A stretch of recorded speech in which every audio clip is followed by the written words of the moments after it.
여러분 믿기 힘든 이야기 하나 전해드립니다. 며칠 전 전 세계를 발칵 뒤집어 놓은 사건이 있었죠. 미국이 베네수엘라 독재자 마두로를 정역 체포한 겁니다. 그런데요, 빅힌덤 이 작전에 참여했던 미군 장교가 충격적인 말을 했습니다. 한국이 없었으면 이 작전은 완전히 실패했을 겁니다. 도대체 무슨 말일까요? 이 미군 장교는 이렇게까지 말합니다.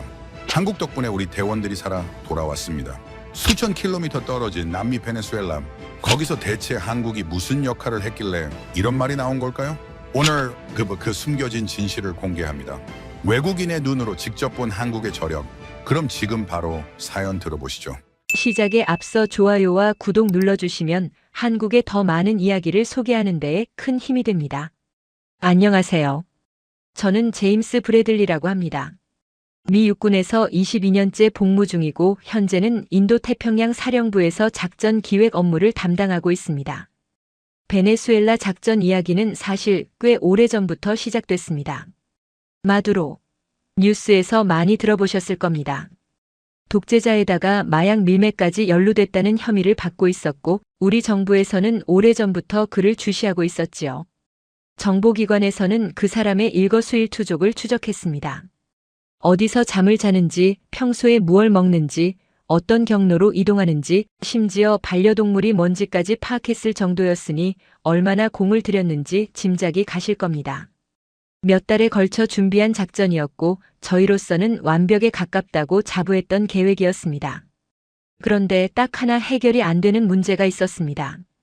베네수엘라의 방공망이었어요. 마두로를 잡으러 가려면 헬기를 띄워야 했습니다. 특수부대원들을 태우고 카라카스 시내까지 들어가야 했거든요. 문제는 그 하늘길이 만만치 않았다는 겁니다. 베네수엘라도 나름 방공 시스템을 갖추고 있었고 레이더가 어디를 감시하는지 어느 고도로 날아야 탐지를 피할 수 있는지 이런 정보가 불확실했어요. 확실한 정보 없이 헬기를 띄운다는 건 도박이나 마찬가지였습니다. 잘못하면 레이더에 걸리고 레이더에 걸리면 대공포가 날아오고 그러면 우리 대원들이 목숨을 잃는 거였지요. 작전 실패쯤이야 다시 하면 되지만 사람은 한 번 잃으면 돌아오지 않습니다. 저는 그때 회의실 분위기를 아직도 잊지 못합니다. 다들 무거운 얼굴이었어요. 작전국장이 테이블을 손가락으로 툭툭 두드리면서 한참을 아무 말 없이 앉아 있더군요. 준비는 끝났는데 마지막 퍼즐 한 조각이 없었습니다. 그 한 조각이 없으면 아무것도 할 수 없다는 게 답답했어요. 몇 달을 밤잠 줄여가며 준비했는데 이 상태로 멈춰야 하나 싶으니 가슴이 먹먹하더군요. 누군가 작전 보류 이야기를 꺼냈을 때는 정말이지 한숨이 절로 나왔습니다. 우리는 동맹국들의 연락을 돌렸습니다. 영국, 프랑스, 독일, 캐나다. 혹시 베네수엘라 방공망에 대한 정보가 있는지 물어봤지요. 그런데 돌아온 대답들이 하나같이 실망스러웠습니다. 난민은 자기들 관할이 아니라는 식이었어요. 어떤 나라는 아예 답장조차 하지 않았습니다. 평소에 굳건한 동맹이라고 말하던 나라들이었는데 막상 도움이 필요할 때는 손 내밀어주는 곳이 없더군요. 서운했습니다. 솔직히 말하면 배신감 비슷한 것도 느꼈어요. 그렇게 며칠이 흘렀고 저희는 점점 막다른 골목에 몰리고 있었습니다. 그런데 뜻밖의 연락이 왔습니다. 한국이었어요. 처음에는 의아했습니다. 한국이 베네수엘라랑 무슨 상관이 있지 하는 생각이 들었거든요. 지구 반대편 아닙니까? 남미와는 아무 접점도 없어 보이는 나라인데 대체 뭘 도와줄 수 있다는 건지 솔직히 갸우뚱했습니다. 그런데 한국 측에서 보내온 첫 번째 자료를 열어보는 순간 제 생각은 완전히 뒤집어졌습니다. 경악했습니다. 놀랍다는 표현으로는 부족해요. 베네수엘라 레이더 배치도가 상세하게 정리돼 있었습니다. 어느 지역을 감시하고 어느 구역에 사각지대가 있으며 어떤 고도로 접근하면 탐지를 피할 수 있는지까지 분석돼 있었지요. 우리가 몇 달 동안 구하려고 발버둥 쳤던 정보를 한국은 이미 갖고 있었던 겁니다. 어떻게 이런 정보를 갖고 있느냐고 물었더니 한국 측 담당자가 담담하게 대답하더군요. 북한을 수십 년간 감시하면서 쌓인 기술이라고요.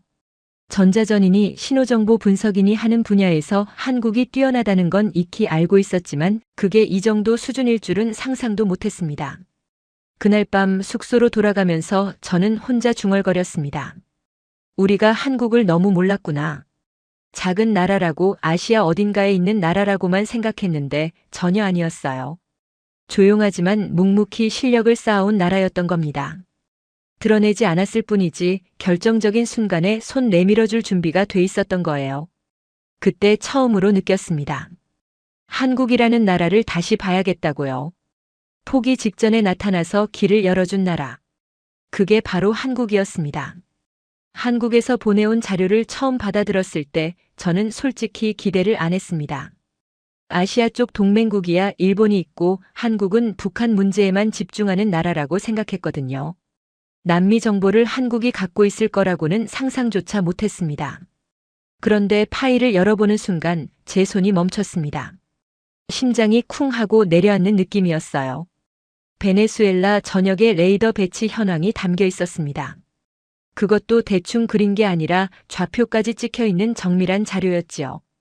어느 지점에서 어느 방향으로 전파를 쏘는지, 탐지 반경이 몇 킬로미터인지, 고도별로 사각지대가 어디인지까지 분석돼 있었습니다. 우리 정보국에서 반년 넘게 구하려고 애썼던 정보가 고스란히 들어 있었던 겁니다. 저는 당장 한국 측 담당자에게 연락을 넣었습니다. 어떻게 이런 정보를 갖고 있느냐고, 도대체 어디서 입수한 거냐고 물었지요.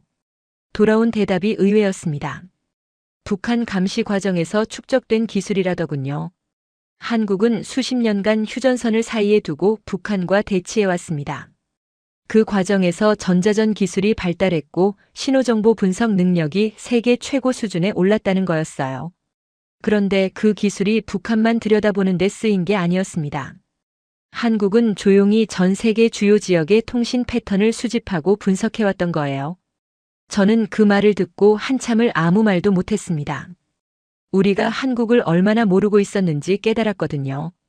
작은 나라, 분단 국가, 북한하고만 씨름하는 나라. 그게 제가 알던 한국이었습니다. 그런데 실상은 전혀 달랐어요. 한국은 드러내지 않았을 뿐이지 세계 어디서든 통할 수 있는 실력을 갖추고 있었던 겁니다. 한국 측에서는 추가 자료도 보내왔습니다. 베네수엘라군의 교대 시간표, 통신 주파수 변경 패턴, 레이더 가동 시간대별 특성 같은 것들이었지요. 이 정도 수준의 정보는 현지에 요원을 심어놓지 않으면 구할 수가 없습니다. 그런데 한국은 위성과 감청 기술만으로 이걸 파악해낸 거예요. 솔직히 무서울 정도였습니다. 이 나라가 진심으로 마음먹으면 뭘 못하겠나 싶더군요. 저는 상관에게 보고를 올렸습니다. 한국에서 결정적인 정보가 왔다고, 이걸로 작전을 다시 검토해 볼 수 있을 것 같다고요. 상관도 자료를 보더니 고개를 끄덕였습니다. 표정이 달라지더군요. 며칠 전까지만 해도 작전 보류를 심각하게 고민하던 분이었는데 눈빛에 다시 힘이 들어오는 게 보였습니다. 그날 밤 저는 숙소에서 한국이라는 나라에 대해 다시 생각해 봤습니다. 한국 전쟁 때 우리가 도왔던 나라, 그 이후로 쭉 동맹으로 지내온 나라. 그런데 솔직히 저는 그동안 한국을 대등한 파트너로 본 적이 없었던 것 같습니다. 도와줘야 하는 나라, 보호해줘야 하는 나라 정도로 생각했던 거지요. 그런데 이번 일을 겪으면서 그 생각이 완전히 바뀌었습니다. 한국은 도움받는 나라가 아니라 도움을 주는 나라였어요. 그것도 결정적인 순간의 말입니다. 다음 날 아침 작전 회의가 소집됐습니다. 분위기가 며칠 전과 확연히 달랐어요. 한국이 보내준 자료를 기반으로 새로운 침투 경로가 검토됐고 실현 가능성이 있다는 결론이 나왔습니다.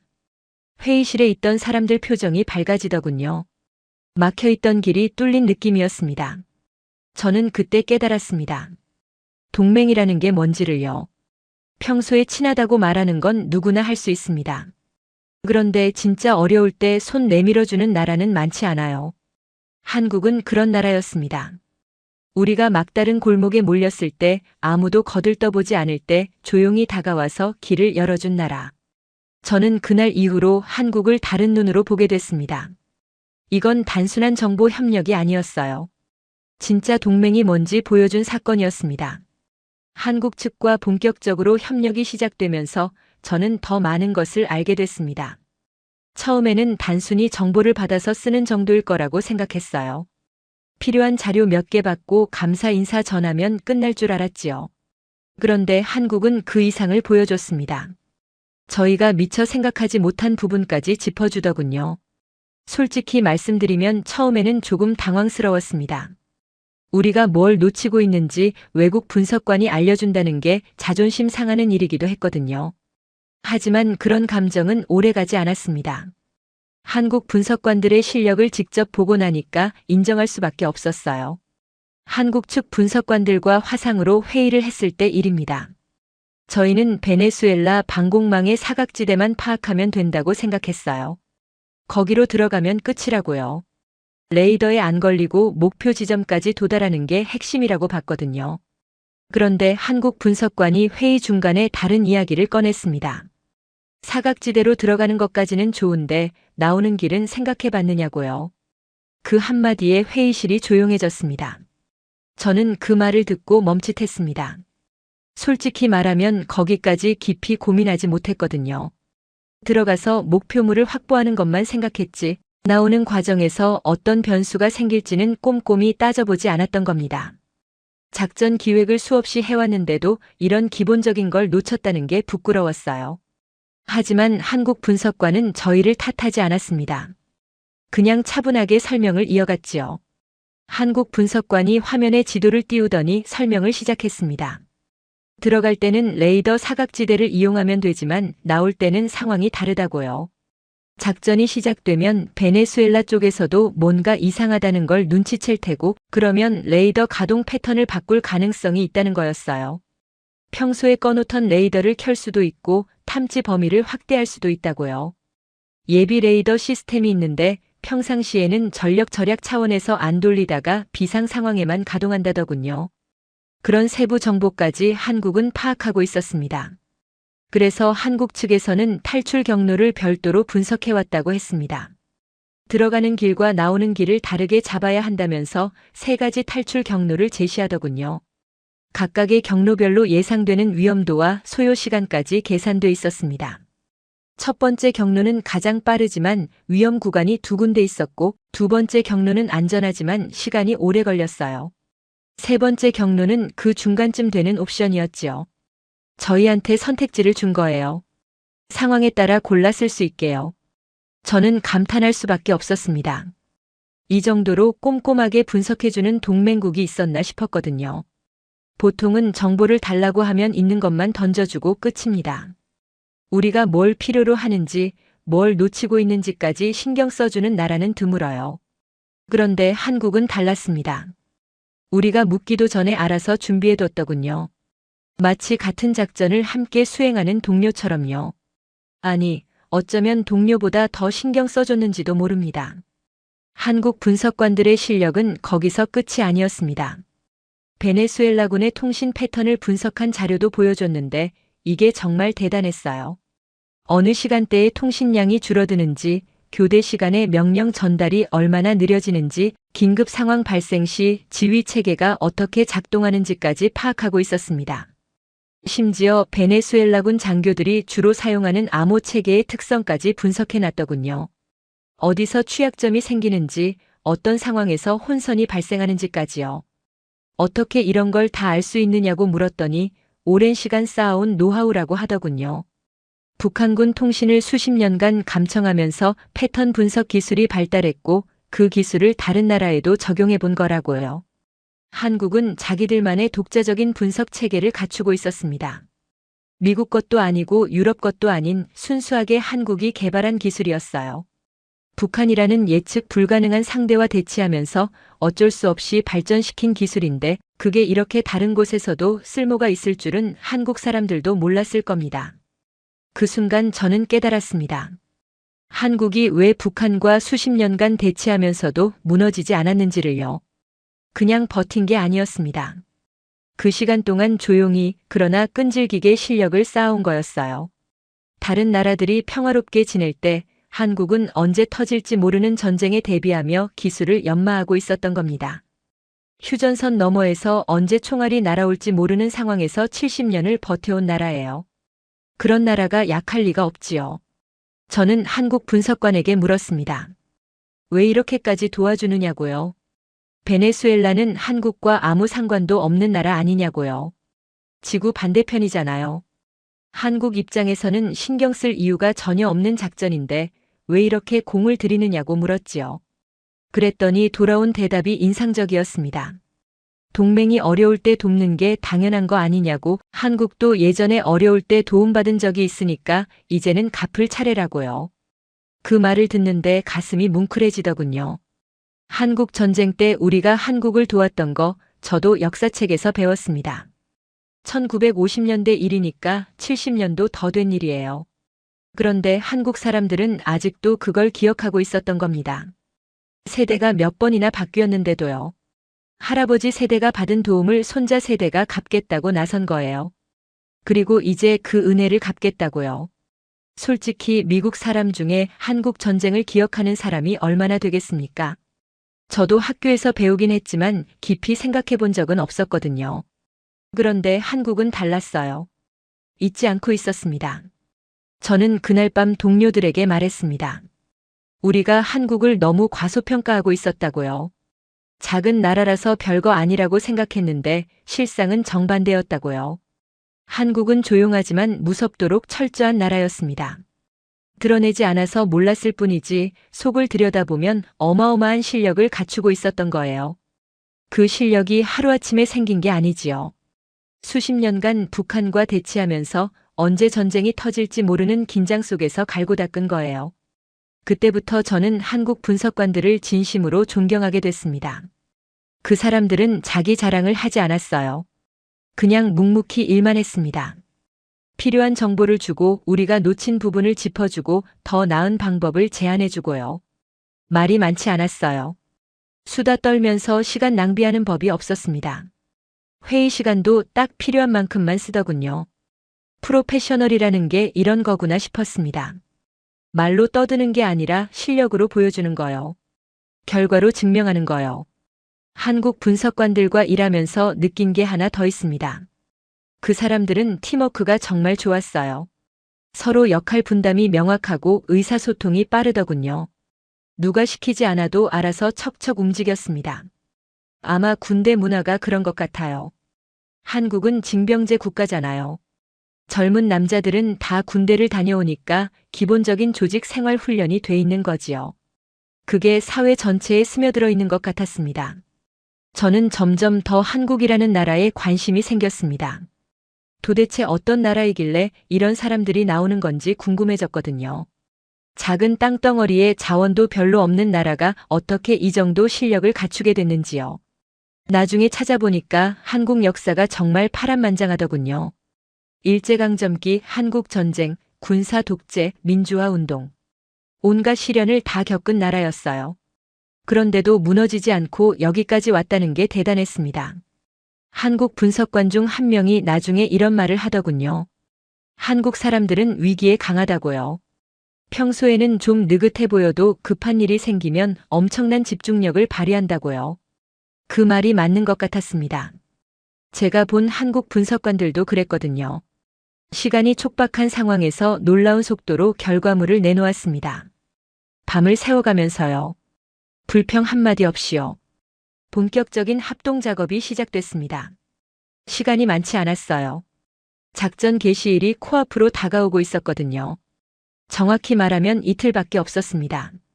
48시간 안에 모든 준비를 마쳐야 했어요.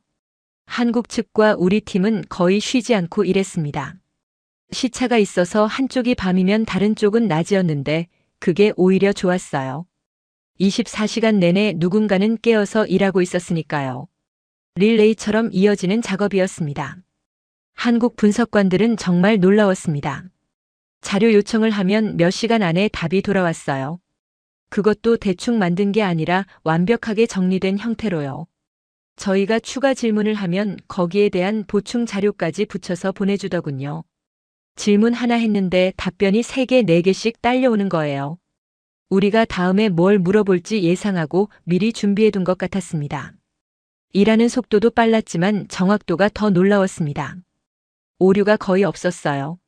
나중에 교차 검증해봤는데 틀린 게 하나도 없더군요. 제가 특히 기억나는 건 침투 경로를 최종 확정할 때였습니다. 저희가 세 가지 경로 중에서 하나를 골라야 했는데 의견이 갈렸어요.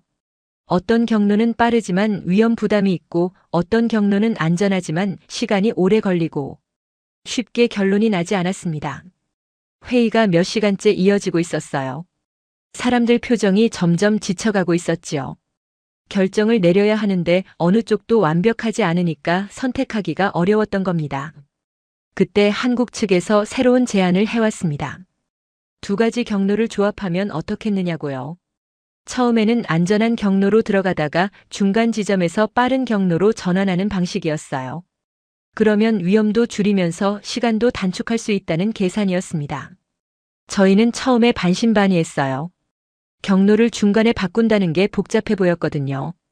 조종사들 입장에서도 부담이 될 것 같았고요. 하지만 한국 분석관이 상세하게 설명해 주더군요. 전환 지점을 어디로 잡아야 하는지, 그 지점에서 레이더 상황이 어떤지, 전환하는데 걸리는 시간은 얼마인지 모든 게 계산돼 있었습니다. 이미 시뮬레이션까지 돌려본 모양이었어요.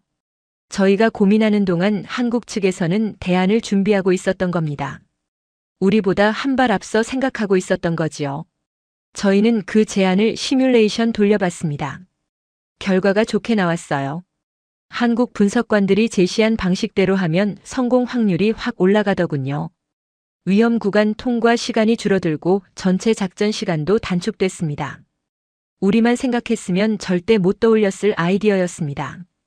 회의실 분위기가 달라지더군요. 아까까지 지쳐있던 사람들 표정에 활기가 돌았어요. 길이 보이니까요. 작업을 하면서 느낀 건데 한국 분석관들은 문제를 바라보는 시각이 달랐습니다. 저희는 아무래도 미국식으로 생각하거든요. 압도적인 화력, 빠른 속도, 직선적인 접근. 뭔가 문제가 있으면 힘으로 밀어붙이는 경향이 있어요. 그런데 한국은 달랐습니다. 상대방 입장에서 생각하고 변수를 꼼꼼히 따지고 여러 가지 가능성을 열어두더군요. 힘으로 안 되면 머리로 해결하는 식이었어요. 아마 북한이라는 예측 불가능한 상대와 오래 대치하면서 생긴 습관인 것 같습니다. 상대가 뭘 할지 끊임없이 예측하고 대비해야 하니까요. 합동 작업을 하면서 에피소드가 하나 있었습니다. 저희 팀원 중 하나가 실수로 잘못된 좌표를 입력한 적이 있어요. 사소한 오류였는데 그게 그대로 작전에 반영됐으면 큰일 날 뻔했습니다. 숫자 하나가 잘못 들어갔거든요. 그런데 한국 측에서 그걸 발견했어요. 데이터를 교차 검증하다가 숫자가 안 맞는다는 걸 눈치챈 거죠. 어떻게 찾아냈는지 모르겠어요. 엄청나게 많은 데이터 중에서 오류 하나를 콕 집어냈으니까요. 한국 분석관이 조용히 연락해 왔습니다. 혹시 이 좌표 확인해 봤느냐고 뭔가 이상한 것 같다고요. 저희가 확인해 보니까 진짜 오류였어요. 깜짝 놀랐습니다. 그 실수가 그대로 넘어갔으면 헬기가 엉뚱한 곳으로 갔을 수도 있었거든요. 최악의 경우 레이더에 걸렸을 수도 있고요.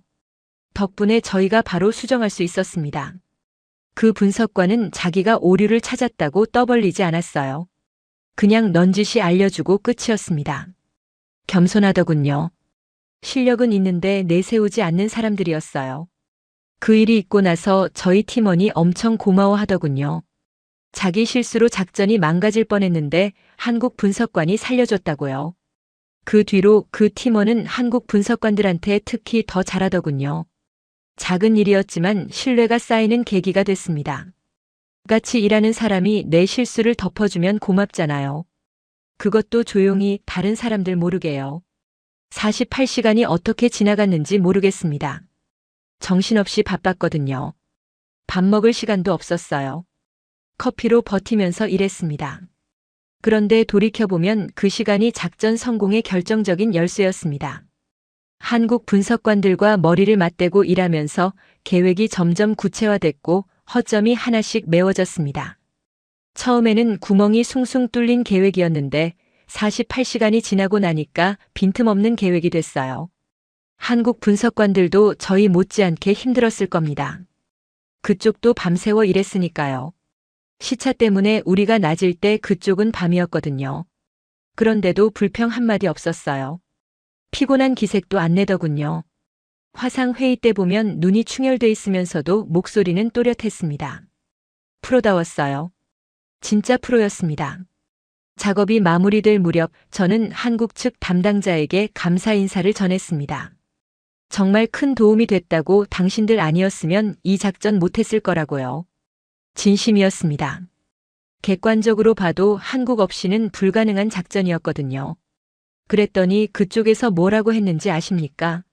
성공하면 그때 감사하라고, 아직 끝난 게 아니라고요. 맞는 말이었습니다. 아직 작전이 시작되지도 않았으니까요. 계획만 잘 세우면 뭐합니까? 실행해서 성공해야 의미가 있는 거지요. 하지만 저는 이미 확신이 생겼습니다. 이 작전은 성공할 거라고요. 한국이 만들어준 길이 있으니까 우리는 그 길을 따라가기만 하면 됐습니다. 불안감이 사라지더군요. 대신 기대감이 차올랐습니다. 48시간의 협력이 끝나고 저는 잠깐 눈을 붙였습니다. 몇 시간 뒤면 작전이 시작될 테니까 체력을 비축해둬야 했거든요. 눈을 감으니까 한국 분석관들 얼굴이 떠오르더군요. 화상회의 때 봤던 그 진지한 표정들이요. 그 사람들 덕분에 여기까지 왔다는 생각이 들었습니다. 잠이 들기 전 마지막으로 생각한 게 그거였어요. 한국이 고맙다고요. 드디어 작전 당일이 됐습니다. 저는 사령부 상황실에서 실시간으로 상황을 지켜봤습니다. 큰 화면에 지도가 떠 있었고 우리 헬기들의 위치가 점으로 표시돼 있었어요. 심장이 터질 것 같았습니다. 아무리 준비를 철저히 했어도 실제로 일이 벌어지면 어떻게 될지 모르는 거니까요. 전쟁에는 항상 변수가 있습니다. 예상 못한 일이 생길 수 있어요. 그래서 긴장됐습니다. 헬기 편대가 이륙했습니다. 특수부대원들을 태운 헬기들이 어둠 속으로 사라지더군요. 저희는 상황실 화면으로 그 움직임을 추적했습니다. 점들이 천천히 움직이기 시작했어요. 긴장되는 순간이었습니다. 여기서부터가 진짜였습니다. 계획은 끝났고 이제 실행이었습니다. 한국이 알려준 경로대로 헬기들이 저고도로 비행을 시작했습니다. 해수면 위로 불과 수십 미터, 거의 파도에 닿을 듯한 높이였어요. 이렇게 낮게 날아야 레이더에 걸리지 않는다고 한국 분석관들이 알려줬거든요. 높이 날면 편하지만 레이더에 잡혀요. 낮게 날면 힘들지만 탐지를 피할 수 있지요. 조종사들 입장에서는 엄청난 부담이었을 겁니다. 밤에 바다 위를 저고도로 나는 건 정말 어려운 기술이거든요. 조금만 잘못해도 바다에 곤두박질 칠 수 있으니까요. 상황실에는 침묵이 흘렀습니다. 다들 화면만 뚫어지게 쳐다보고 있었어요. 헬기 위치를 나타내는 점들이 천천히 베네수엘라 쪽으로 움직이고 있었습니다. 한 발짝 한 발짝 다가가는 느낌이었지요. 누구도 말을 하지 않았어요. 숨소리만 들렸습니다. 옆에 있던 동료가 손에 땀이 나는지 바지에 손을 문지르더군요. 저도 마찬가지였습니다. 베네수엘라 영공에 진입하는 순간이 가장 긴장됐습니다. 여기서 레이더에 걸리면 끝이거든요. 대공포가 날아오고 전투기가 뜨고 아수라장이 되는 거예요. 우리 대원들이 위험해지는 거지요. 저는 숨을 참고 화면을 봤습니다. 헬기들이 사각지대로 들어가고 있었어요. 한국이 분석해준 그 경로 그대로였습니다. 이 길이 맞기를 기도했습니다. 한국 분석관들의 분석이 정확하기를 빌었어요. 기적처럼 레이더에 안 걸렸습니다. 헬기들이 베네수엘라 영공을 통과하고 있는데 적쪽에서 아무 반응이 없었어요. 레이더 화면에 우리 헬기가 잡히지 않는 거였습니다. 한국이 분석한 사각지대가 정확하게 맞아떨어진 거지요. 상황실에서 작은 환호성이 터져 나왔습니다. 아직 끝난 게 아닌데도 너무 기뻐서 참을 수가 없었던 거예요. 저도 모르게 주먹을 쥐었습니다. 헬기들이 목표 지점에 다가갔습니다. 마두로가 숨어 있는 곳이었어요. 카라카스 시내였는데 도심 한복판까지 들키지 않고 들어간 겁니다. 한국이 알려준 경로가 정확하게 맞아떨어졌어요. 정말 대단했습니다. 그 복잡한 방공망을 뚫고 수도 한복판까지 들어가다니요. 한국 분석관들의 실력이 새삼 느껴지더군요. 착륙 직전에 약간의 교전이 있었습니다. 경비병들이 헬기 소리를 듣고 눈치챈 거예요. 사격을 시작했습니다. 헬기 한 대가 피격됐다는 보고가 올라왔을 때 심장이 철렁했습니다. 상황실 분위기가 싸해지더군요. 다들 숨을 죽였어요. 하지만 다행히 심각한 손상은 아니었습니다. 비행은 계속할 수 있는 상태였어요. 조종사가 침착하게 대응했다고 하더군요. 훈련이 잘 돼 있으니까요. 특수부대원들이 건물로 진입했습니다. 상황실 화면에는 실시간 영상이 떠 있었어요. 대원들이 복도를 따라 움직이는 게 보이더군요. 어두운 복도에서 야간 투시경을 쓰고 조심조심 이동하고 있었습니다. 긴박했습니다. 심장이 입 밖으로 튀어나올 것 같았어요. 대원들이 문을 하나씩 열면서 확인하고 있었어요. 언제 어디서 적이 튀어나올지 모르는 상황이었지요. 그리고 얼마 지나지 않아 무전이 들려왔습니다. 목표물 확보. 마두로를 잡았다는 뜻이었어요. 상황실 전체가 술렁거렸습니다. 정말로 해낸 겁니다. 몇 달을 준비하고 며칠을 밤새워 작업하고 조마조마하게 지켜봤던 그 작전이 성공한 거예요. 환호성이 터져 나왔습니다. 사람들이 서로 얼싸안고 기뻐하더군요. 저도 옆 사람이랑 악수했습니다. 손에 힘이 들어가더군요. 저는 그 순간 한국 분석관들 얼굴이 떠올랐습니다. 화상회의 때 봤던 그 사람들이요. 묵묵히 자료만 넘겨주던 사람들, 우리가 놓친 부분을 짚어주던 사람들, 잘못된 좌표를 발견하고 조용히 알려주던 사람들. 그 사람들이 없었으면 이 순간은 오지 않았을 겁니다. 저는 속으로 감사 인사를 했습니다. 고맙습니다, 한국. 정말 고맙습니다. 마두로와 부인이 헬기로 이송됐습니다. 이제 빠져나올 차례였어요. 탈출 경로도 한국이 분석해준 대로였습니다. 들어갈 때와 다른 길이었지요. 예상했던 것처럼 베네수엘라 쪽에서 레이더 가동 패턴을 바꾸더군요. 뭔가 이상하다는 걸 눈치챈 거예요. 평소에 안 돌리던 레이더를 켜기 시작했습니다. 하지만 이미 대비가 돼 있었어요. 한국 분석관이 이럴 줄 알고 미리 대체 경로를 준비해뒀거든요. 그 경로로 빠져나왔습니다. 한국 분석관이 들어가는 길과 나오는 길을 다르게 잡아야 한다고 했던 거 정확하게 맞아떨어진 겁니다. 헬기들이 안전하게 베네수엘라 영공을 벗어났을 때 상황실에서 박수가 터져 나왔습니다. 저도 모르게 눈물이 났어요. 안도감 때문이었습니다. 우리 대원들이 다 살아서 돌아오고 있다는 안도감이요. 긴장이 풀리니까 눈물이 나더군요. 옆에 있던 동료도 눈시울이 붉어져 있었습니다. 다들 마찬가지였어요. 작전 시작부터 마두로 확보까지 걸린 시간은 3시간 남짓이었습니다. 믿기 어려울 정도로 짧았어요. 몇 달을 준비한 작전이 3시간 만에 끝난 겁니다. 그것도 대성공으로요. 사상자도 최소한이었고 목표물도 확보했고 대원들도 무사히 복귀했습니다. 완벽에 가까운 결과였어요. 나중에 작전 보고서를 정리하면서 저는 곰곰이 생각해봤습니다. 왜 이렇게 순조로웠을까요? 물론 우리 특수부대원들 실력이 뛰어났습니다. 세계 최고라고 자부하는 미군 특수부대니까요. 훈련도 철저히 했고 장비도 최신이었지요. 하지만 그것만으로는 설명이 안 됐어요. 적진 한복판까지 들어가서 목표물을 잡고 무사히 빠져나온다는 게 그렇게 쉬운 일이 아니거든요. 보통은 어딘가에서 문제가 생깁니다. 변수가 생기고 예상 못한 상황이 발생하지요. 결론은 하나였습니다. 정보의 힘이었어요. 한국이 제공한 정보가 정확했기 때문에 가능한 일이었습니다. 레이더 사각지대, 통신 패턴, 교대 시간, 탈출 경로. 이런 것들이 모두 맞아떨어지니까 작전이 물 흐르듯이 진행된 거예요. 어둠 속에서 손전등 하나 없이 걷는 것과 환하게 불 켜놓고 걷는 것의 차이라고나 할까요? 우리는 한국 덕분에 환한 길을 갈 수 있었습니다. 작전이 끝나고 며칠 뒤 저는 한국 측 담당자와 다시 통화했습니다. 그쪽에서 먼저 연락이 왔어요. 작전 성공했다는 뉴스 봤다면서 축하한다고 하더군요. 저는 오히려 감사하다고 했습니다. 당신들 덕분에 작전이 성공했다고, 우리 대원들이 무사히 돌아올 수 있었다고요. 진심이었습니다. 빈말이 아니에요. 그쪽에서는 겸손하게 대답하더군요. 자기들은 정보만 제공했을 뿐이고 실제로 목숨 걸고 작전 수행한 건 미군 대원들이라고요. 자기들은 책상 앞에 앉아서 컴퓨터만 들여다봤을 뿐이라고요. 그게 무슨 대단한 일이냐고요. 하지만 저는 알고 있었습니다. 정보 없이 용기만으로 되는 게 아니라는 걸요. 아무리 용감해도 길을 모르면 못 가잖아요. 한국이 만들어준 길이 있었기 때문에 우리가 그 길을 갈 수 있었던 겁니다. 피격당한 헬기 승무원들도 다 무사했습니다. 부상자가 몇 명 있긴 했지만 생명에는 지장이 없었어요.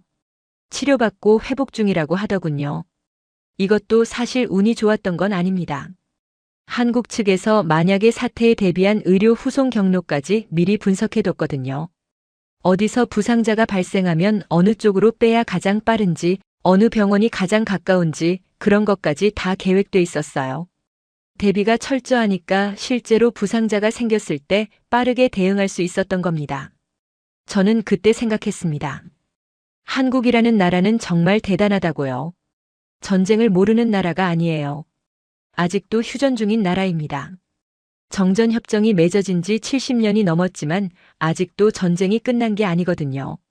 그래서 전쟁 준비가 뭔지 뼛속까지 알고 있는 거예요. 평화로울 때도 방심하지 않고 언제든 싸울 준비를 해두는 나라. 그게 한국이었습니다. 그런 나라에서 길러진 분석관들이니까 이런 실력을 갖출 수 있었던 거지요. 작전 성공 소식이 언론에 퍼지기 시작했습니다. 전 세계 뉴스에서 마두로 체포 이야기가 나왔어요. 미국 특수부대의 대성공이라고들 하더군요. 역사적인 작전이라는 평가도 나왔습니다. 하지만 한국 이야기는 어디에도 없었어요. 기사 한 줄에도 한국이라는 이름은 등장하지 않았습니다. 누구도 한국의 역할을 언급하지 않더군요. 저는 그게 좀 안타까웠습니다. 한국이 얼마나 큰 역할을 했는지 세상이 알아야 한다고 생각했거든요. 공로를 인정받아야 한다고 생각했어요. 그런데 한편으로는 이해가 됐습니다. 이런 일은 드러내는 게 아니니까요. 정보 협력이라는 건 원래 조용히 이루어지는 겁니다.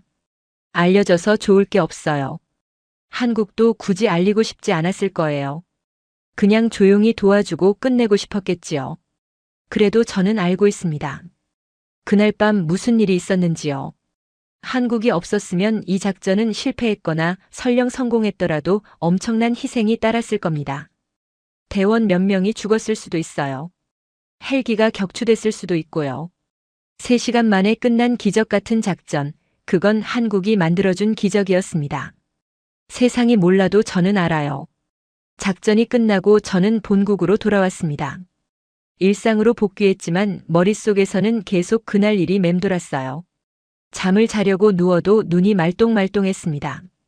작전 장면이 자꾸 떠오르더군요. 그리고 특히 한국 분석관들 얼굴이 자꾸 생각났어요. 화상 회의 때 봤던 그 사람들, 몇 시간씩 자료를 설명해 주던 그 목소리들이요. 저는 그 사람들 이름도 제대로 모릅니다. 업무상 알게 된 것도 별명이나 직함뿐이었어요. 보안 때문에 실명을 쓰지 않거든요. 진짜 이름을 알 수 없는 사람들이었지요. 얼굴도 화상회의 화면으로만 봤을 뿐이에요. 직접 만난 적은 한 번도 없습니다. 하지만 그 사람들이 뭘 해줬는지는 확실히 알고 있습니다. 우리 대원들 목숨을 구해줬어요. 과장이 아닙니다. 진짜로요. 한국 분석관들은 자기들이 영웅이라고 생각하지 않을 겁니다. 그냥 주어진 일을 했을 뿐이라고 생각하겠지요. 밤새워 분석하고 자료 만들고 회의하고 그게 자기들 할 일이니까 한 것뿐이라고요. 하지만 저한테는 영웅입니다. 어둠 속에서 길을 밝혀준 사람들이니까요. 우리가 헤매고 있을 때 손전등을 건네준 사람들이니까요. 그 손전등이 없었으면 우리는 길을 잃었을 거예요. 저는 요즘 한국 뉴스를 자주 찾아봅니다. 예전에는 관심 없었거든요. 미국 사람이 아시아 뉴스를 얼마나 챙겨보겠습니까? 유럽 뉴스도 안 보는 판이에요. 그런데 이번 일을 겪고 나서 달라졌어요. 한국이라는 나라가 어떻게 돌아가는지 궁금해졌거든요. 무슨 일이 일어나고 있는지, 사람들이 어떻게 사는지 알고 싶어졌습니다. 찾아보면 볼수록 놀랍습니다. 한국이 이뤄낸 게 얼마나 많은지요. 전쟁 폐허에서 시작해서 이 정도 나라를 만들었다는 게 대단해요. 경제도 그렇고 기술도 그렇고 문화도 그렇고요. 작은 나라가 이렇게까지 올라오려면 얼마나 노력했겠습니까? 쉬운 일이 아니었을 거예요. 피땀 흘려서 일궈낸 거겠지요. 제가 만났던 한국 분석관들도 마찬가지였을 겁니다. 하루아침에 그런 실력을 갖춘 게 아니겠지요. 수십 년간 묵묵히 일하고 배우고 연구하면서 쌓아온 거예요. 선배들이 닦아놓은 길 위에서 후배들이 더 발전시키고 그렇게 세대를 이어가면서 실력이 쌓인 거겠지요. 그런데 그걸 드러내지 않더군요. 자랑하지 않고 떠벌리지 않고 그냥 조용히 할 일만 했습니다. 저는 그런 태도가 멋있다고 생각합니다. 요즘 세상에 자기 자랑 안 하는 사람이 얼마나 있습니까? 조금만 잘해도 소셜미디어에 올리고 떠들고 다니는 시대잖아요. 인정받고 싶어 하고 칭찬받고 싶어 하고요. 그런데 한국 분석관들은 안 그랬습니다. 엄청난 일을 해놓고도 담담하더군요. 우리가 감사하다고 하니까 오히려 쑥스러워하는 것 같았어요. 작전이 끝난 뒤에 저는 개인적으로 감사 메시지를 보냈습니다. 공식 채널은 아니고 업무용 연락망으로요. 당신들이 해준 일 잊지 않겠다고 정말 고맙다고요. 길게 쓰지는 않았어요. 뭐라고 표현해야 할지 모르겠더군요. 감사하다는 말로는 부족한 것 같았거든요. 답장이 왔더군요. 짧은 메시지였어요. 성공을 축하한다고 다음에 또 도울 일 있으면 연락하라고요. 그게 전부였습니다. 길게 늘어놓지 않았어요. 한국 분석관들 스타일이더군요. 말이 많지 않아요. 필요한 말만 딱 하고 끝이에요. 그 메시지를 보면서 저는 웃었습니다. 다음에 또 도와주겠다니요. 이미 충분히 도와줬는데요. 하지만 그게 한국 사람들인 것 같습니다. 한번 인연을 맺으면 끝까지 가는 사람들이요. 의리가 있다고 해야 하나요? 정이 있다고 해야 하나요? 뭐라고 표현해야 할지 모르겠지만 한번 맺은 관계를 소중히 여기는 사람들이라는 건 확실히 느꼈습니다. 저는 그 뒤로 한국에 대해 더 알아보게 됐습니다. 역사도 찾아보고 문화도 찾아보고 사람들이 어떻게 사는지도 찾아봤어요. 찾아볼수록 흥미로웠습니다. 한국은 참 독특한 나라더군요. 동양과 서양이 섞여 있고 전통과 현대가 공존하고 작은 땅에 엄청난 에너지가 모여 있는 나라였어요. 특히 인상 깊었던 건 한국 사람들의 끈기였습니다. 뭔가 시작하면 끝을 보는 성격인 것 같았어요. 포기하지 않고 끝까지 밀어붙이는 거지요. 제가 함께 일했던 분석관들도 그랬거든요. 자료가 부족하면 더 파고들고 분석이 안 맞으면 다시 처음부터 하고 절대 대충 넘어가지 않았습니다. 그런 끈기가 한국을 여기까지 끌어올린 거겠지요. 저는 문득 이런 생각이 들었습니다. 한국 사람들은 자기 나라가 얼마나 대단한지 알고 있을까요? 매일 그 안에서 살면 잘 모를 수도 있거든요. 물고기가 물을 모르는 것처럼요. 너무 익숙하니까 특별하다는 걸 못 느끼는 거지요. 하지만 밖에서 보면 달라요. 한국이 얼마나 특별한 나라인지 확실히 보입니다. 저도 미국에서 태어나고 자라서 미국이 뭐가 대단한지 잘 모르고 살았거든요. 그냥 당연하다고 생각했어요. 그런데 다른 나라에 가보니까 미국이 달라 보이더군요. 한국 사람들도 마찬가지일 것 같습니다. 자기 나라 안에만 있으면 잘 모르지만 밖에서 보면 한국이 얼마나 대단한지 보일 거예요. 그래서 저는 이 이야기를 하고 싶었습니다. 한국이라는 나라가 얼마나 대단한지 한국 사람들에게도 알려주고 싶었어요. 밖에서 본 한국의 모습을요. 외국인의 눈에 비친 한국이 어떤 나라인지를요. 그래야 한국 분들도 자기 나라가 얼마나 자랑스러운 곳인지 느끼실 수 있을 것 같거든요. 저는 언젠가 한국에 꼭 가보려고 합니다. 그 나라를 직접 밟아보고 싶어요. 거리를 걷고 사람들과 이야기하고 음식도 먹어보고 싶습니다. 제가 화면으로만 봤던 그 분석관들도 만나보고 싶어요. 직접 악수하면서 고맙다고 말하고 싶거든요. 그날 밤 그 사람들이 해준 일이 저한테 얼마나 큰 의미였는지 전하고 싶습니다. 이 이야기를 마무리하면서 저는 한국에 대해 좀 더 말씀드리고 싶습니다. 제가 이번 일을 겪으면서 느낀 것들이요. 한국이라는 나라가 제 눈에 어떻게 보였는지를요. 저는 군인입니다. 22년 넘게 전 세계를 돌아다녔어요. 수많은 나라와 일했고 수많은 사람들을 만났습니다. 중동에도 가봤고 유럽에도 가봤고 아시아 여러 나라에도 가봤지요. 그 경험에서 말씀드리는 겁니다. 한국만큼 믿을 수 있는 동맹은 드뭅니다. 정말 드물어요. 평소에 동맹이라고 말하는 건 쉽습니다. 악수하고 사진 찍고 성명서 발표하면 되니까요. 정상끼리 만나서 웃는 얼굴로 악수하는 장면 많이 보셨을 겁니다. 그런데 그게 진짜 동맹일까요? 하지만 진짜 어려울 때 도와주는 나라는 많지 않아요. 대부분은 핑계 대면서 빠집니다. 이건 우리 소관이 아니다. 지금 여력이 없다. 나중에 도와주겠다. 그런 식이지요. 말로는 동맹이라고 하면서 막상 도움이 필요할 때는 외면하는 나라들이 많아요. 한국은 달랐습니다. 아무도 거들떠보지 않을 때 손 내밀어 줬어요. 그것도 말로만이 아니라 실질적인 도움을요. 정말 필요한 걸 정말 필요한 때에 줬습니다. 한국이 도와줘서 우리 대원들이 살아 돌아왔습니다. 이건 과장이 아니에요. 사실입니다. 제가 직접 겪은 일이니까요. 저는 한국에 대해 잘 몰랐습니다. 솔직히 고백하면 관심도 별로 없었어요. 아시아 어딘가에 있는 작은 나라, 북한이랑 맨날 대치하는 나라 정도로만 알고 있었지요. 뉴스에서 가끔 나오는 나라 삼성이나 현대 만드는 나라, K-팝이 유명한 나라. 그 정도였어요. 깊이 생각해 본 적이 없었습니다. 그런데 이번 일을 겪으면서 완전히 달라졌습니다. 한국은 작은 나라가 아니었어요. 땅덩이로 따지면 작을지 몰라도 실력으로 따지면 어디 내놔도 빠지지 않는 나라였습니다. 조용히 실력을 쌓아온 나라, 드러내지 않지만 결정적인 순간에 빛나는 나라. 그게 한국이었어요. 한국 사람들 특유의 겸손함도 인상 깊었습니다. 제가 만난 분석관들은 엄청난 일을 해놓고도 자랑하지 않았어요. 당연한 일을 했을 뿐이라고 생각하더군요. 그런 태도가 멋있었습니다. 실력은 있는데 뽐내지 않는 거요. 그게 진짜 자신감이 있는 사람들의 모습인 것 같아요. 실력 없는 사람들이 오히려 더 떠들거든요. 저는 앞으로 누가 한국에 대해 물으면 이렇게 대답할 겁니다. 믿을 수 있는 나라라고요.